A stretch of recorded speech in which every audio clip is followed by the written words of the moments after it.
All right, today we are diving into something really cool, a piece of ancient mail, an official letter. But this isn't just any letter. It's a story about a huge construction project, a pretty skeptical governor, and a wild historical claim that could, well, change everything. And the best part? The entire mystery is packed into this one single report sent to a king. So let's put you in someone else's shoes for a second. Imagine you are a provincial governor, right? You're just doing your rounds, checking on your territory, and you stumble upon this massive construction project. I mean, we are talking huge stones, giant timbers, and these guys are working fast. There's just one tiny problem. You never approved it. No permits, no paperwork. So what do you do? Well, that's the exact dilemma that a governor named Tatanai found himself in. He's the man in charge of the Persian province of Trans-Euphrates, and he just found this enormous, unapproved project going up right under his nose. And, the way Tatanai describes this project in his official report is super specific. He notes that the people are building with large stones and placing the timbers in the walls. And get this, he says the work is being carried on with diligence and is making rapid progress. So this wasn't some shoddy back alley job. No. This was a huge, high quality, and very, very public construction project.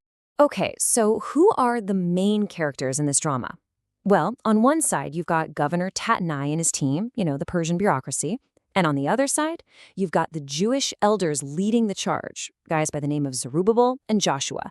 And backing them up, providing that spiritual oomph, are the prophets Haggai and Zechariah. It's a classic showdown, really, state authority versus a really determined community. Now, what's interesting is that Tatanai doesn't just roll in and yell, "Stop the work!"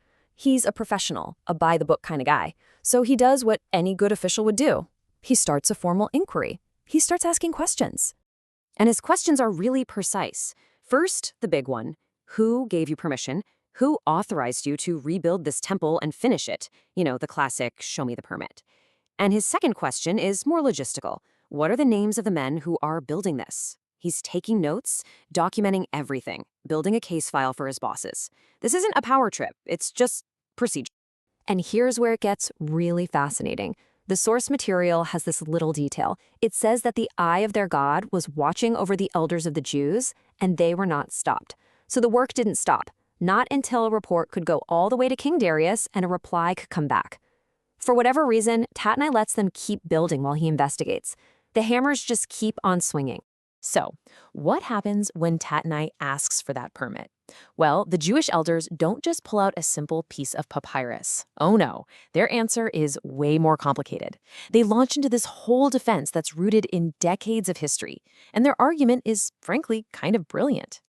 They start with this really powerful statement. They say, "We are the servants of the God of heaven and earth, and we are rebuilding the temple that was built many years ago, one that a great king of Israel built and finished." Wow.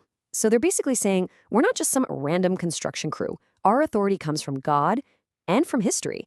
We're not starting something new here. We're just finishing a job that was started a long, long time ago. And the history they lay out for the governor is pretty epic. They give him the whole backstory. See, the original temple was destroyed way back by King Nebuchadnezzar of Babylon. But then, decades later, a different king, King Cyrus of Persia, he actually issued an official decree ordering them to rebuild it. So their argument is really simple when you think about it. Hey, we're just following orders, royal orders, that are about 70 years old. And their claim about this decree is so specific. They say King Cyrus didn't just vaguely say, yeah, go rebuild. Nope. The decree supposedly commanded them to rebuild the temple on its exact original foundation. It even named a guy, Sheshbazzar, to be the governor in charge. And get this, it even ordered the return of all the gold and silver items that Nebuchadnezzar had looted. Now, the key thing here is these are all things you could check. They're verifiable details. So, Tatanai is faced with this wild historical claim. What does he do? Well, like I said, he's a good bureaucrat. He does his job. He writes down their entire testimony, packages it all up nice and neat, and sends it right up the chain of command in a formal letter to the big boss himself, King Darius. And this letter is just a masterclass in how to write an impartial field report. Seriously. First, he actually compliments the quality of the construction and how fast it's going. Then, he lays out the exact questions he asked them. After that, he relays their entire historical defense, pretty much word for word. He's not taking sides. He's just presenting the facts as he found them. And then, he makes his formal request. And this is it. This is where the whole story pivots. After laying out all the facts, Tatanai's letter ends with one single critical request for the king. He writes, "Now if it pleases the king, let a search be made in the royal archives of Babylon to see if King Cyrus did in fact issue a decree to rebuild this house of God." That's it. That's the heart of the matter. Let a search be made. He puts the ball squarely in King Darius's court. He's not asking for an opinion, he's asking for evidence. Evidence that might just be buried deep in the government's own files. I mean, just think about the stakes here for a second. The entire future of this massive, magnificent temple, the hopes of an entire community that have been building for 70 years. It all comes down to one thing. Can some clerk digging around in a dusty royal archive in Babylon find a specific scroll from a king who's been dead for decades? And that's where the letter leaves us, with this incredible cliffhanger. Is the decree real? Or is this whole massive project built on a story, a myth? The answer, if there even is one, is sitting somewhere in the imperial archives. The big question is, what will they find?